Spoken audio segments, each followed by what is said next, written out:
팥의 소리를 들어보셨나요?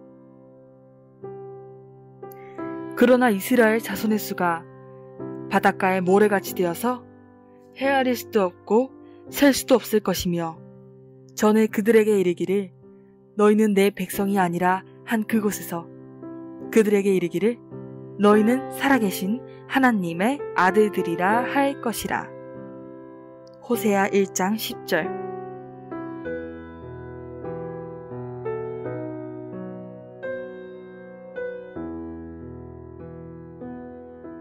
두리안 스카게와의 소설 중에 앙이라는 것이 있습니다. 팥 앙금말입니다. 이야기의 큰 줄거리는 이러합니다. 단팥빵 가게를 운영하는 센타로 사장은 가게 운영의 소질도 열정도 없는 인물입니다. 당연히 장사가 잘 안 됐죠. 그런데 지나가던 늙고 병든 도쿠야 할머니가 자기를 고용하라고 합니다. 어이가 없었죠.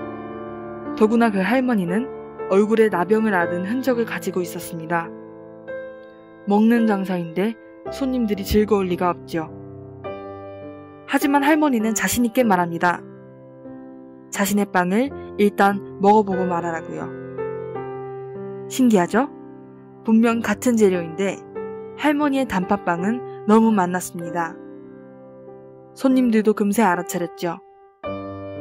하여 센타로 사장네 단팥빵집은 문전성시를 이루었습니다. 센타로는 도무지 이해할 수 없었습니다. 아무리 단팥빵의 맛을 결정하는 것이 앙이라지만 같은 곳에서 납품받은 별다를 것 없는 팥 알갱이들이거든요. 나중에 가게를 떠나 다시 나병 환자 수용소로 돌아간 할머니의 편지를 읽고서야 센타로는 그 비밀을 알게 되었습니다. 팥의 안색을 살피는 것, 팥의 말을 들어주는 것이라고요.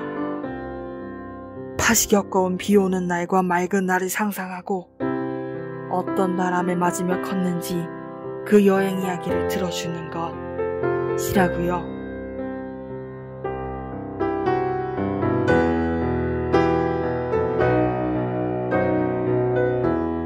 그러고 보니 할머니는 듣는다는 말씀을 많이 하셨습니다.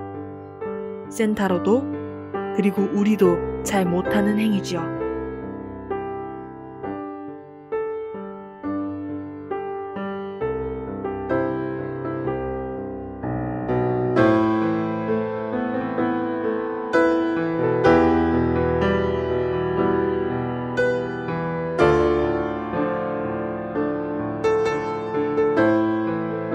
자기 홍보 시대를 살아가면서 모두가 내가 대단한 이유를 입증하느라 안달이 나 있습니다.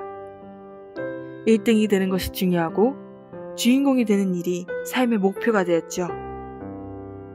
그래서 우리는 늘 내 말만 합니다.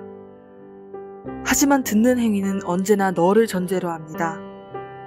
격리된 나병시설에서 지내던 도쿠야 할머니는 우울하고 힘겨운 마음에 홀로 숲속을 거닐다가 문득 고개를 들어 하늘을 보았다고 합니다. 밤인데도 길이 어둡지 않은 것이 이상해서요. 그때 할머니는 밤하늘에 환히 빛나는 보름달을 발견했고 그의 말을 들었습니다. 네가 보길 바랬어. 그래서 빛났어. 그 구절을 읽으며 울컥했던 기억이 납니다. 할머니가 오랜 시간 고개를 푹 숙이고 같은 길을 외롭게 걷는 동안 늘 그곳에서 빛났을 보름달, 그리고 기다렸을 보름달. 우리 하나님께서도 그렇게 우리를 항상 지켜보시며 우리가 하나님을 앙망하기를 기다리신 것은 아닐까요? 사랑의 선지자 호세아가 노래한 것처럼요. 얼마나 안 들었으면 로우 암미, 내 백성이 아니라고까지 실망의 말씀을 전하셨겠습니까?